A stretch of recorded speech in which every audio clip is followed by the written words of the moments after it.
It's unclear how this latest fallout surrounding James Comey and the president will impact the FBI and its investigation into possible ties between the Trump campaign and Russia. For more on this, we want to bring in former FBI Assistant Director and CBS News security analyst Ron Hosko, who's following the latest from Washington. Ron, thank you so much for joining us. From your perspective and experience in the agency, can you explain why exactly Comey had these notes and a two-page memo? Well, first, it is the standard practice of any FBI agent when they are going to interview a witness, a potential witness or subject of an investigation, to take notes very often while you're conducting the interview, and then reducing those notes or translating those notes to a formal written report that is reviewed by all the participants, the FBI participants, and initialed off on as an accurate recollection of what had happened in the interview.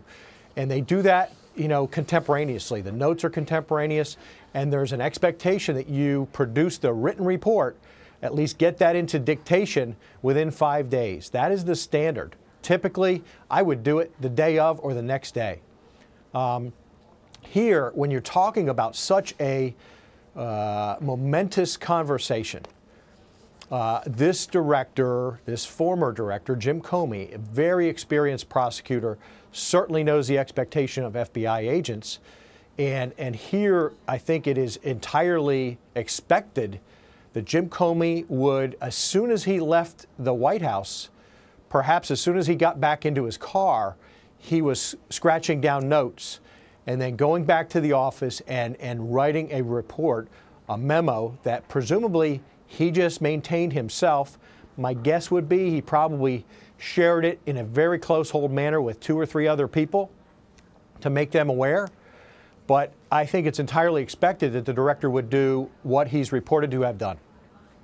So, Ron, why is the timing of the memos release significant amid President Trump sharing classified information with the Russians and as the investigations into Russia ties continue?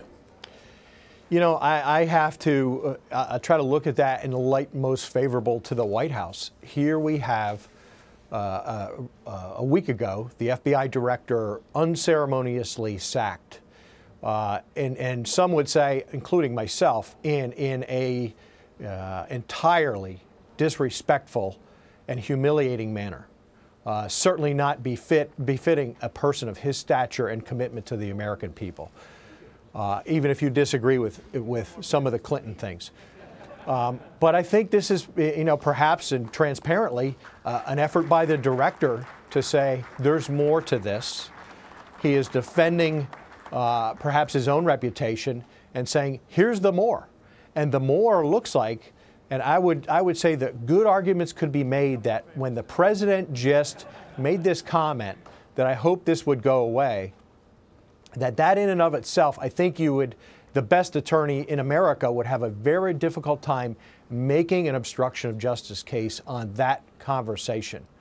However, I think it's a much easier case to make if you say that the real obstruction was decapitating the FBI, firing the director of the FBI for this purpose. Intent, I think, is going to be very important here.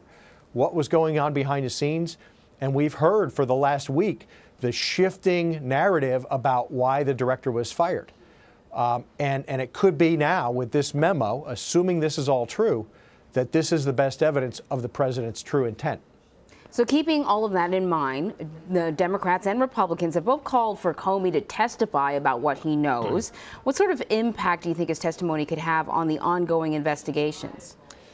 Well, I think his impact, of course, for most Americans, that will be their own personal credibility assessment. It will be relevant. When did he take notes? When did he write his notes? When did he do this memo? Did he tell anybody else contemporaneously? Which tends to indicate it's more likely true back then. But we'll all be doing our own independent credibility assessment of this person. The political winds have been blowing over this entire case. Will blow hot if he does get to testify. I think it remains to be seen whether the White House tries to invoke some sort of executive privilege of those communications. That may be telling to a lot of Americans to say, whoa, why don't you want him to come out and testify? The Jim Comey I know would be graceful in what he said. guarded in what he said, confining it very narrowly. I don't think he wants to fight this out in a public setting. But I think at the end of the day, he was unceremoniously fired in a very embarrassing way to him and to the organization. Meanwhile, behind the scenes, as evidenced by subpoenas reportedly going out last week, I don't think the FBI has derailed the investigation or pulled back or changed course in any appreciable way. So I don't think there was a real impact on the investigation. And perhaps no real obstruction. This is not like killing a witness or burning evidence. However, was there an intent and was there an attempt? So, Ron, if, as some have suggested, this was obstruction of justice, and only a few people are suggesting that, but let's just say that if it is, can the criticism of Jim Comey be, well, why didn't he, from the moment that the president asked him to lay off Michael Flynn, did he not alert members of Congress? Well, that is a fair question, and I certainly would expect it would be asked. However, like he did last October, let's say he tries to discreetly put the House or the Senate or both leadership on notice of what had happened. That would be in the public domain immediately. And so I think this is probably the director, and my guess would be maybe the FBI's general counsel and a small group of others looking at this and saying, was the law violated at that time? And what do we do about it? What do we do tonight?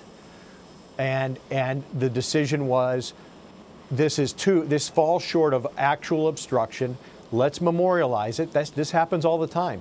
And the FBI does not make a habit of running down to Congress and alerting them of every development on, virtually any case. So this was an internal deliberation discussion. They memorialized it and thought for the time that was probably good enough, particularly because they weren't going to change course on the investigation. So what's Congress to do other than leak it out and it hits the media the next day? So I think this was, a deliberation internally. And they memorialized it, and that was that. All right, Ron Hosko, we're just showing our viewers here live pictures at Joint Base Andrews, where we see Marine One. We know the president is heading to Connecticut for the Coast Guard Academy, where he will deliver the commencement address. Ron Hosko, former FBI Assistant Director, thank you very much for talking with us.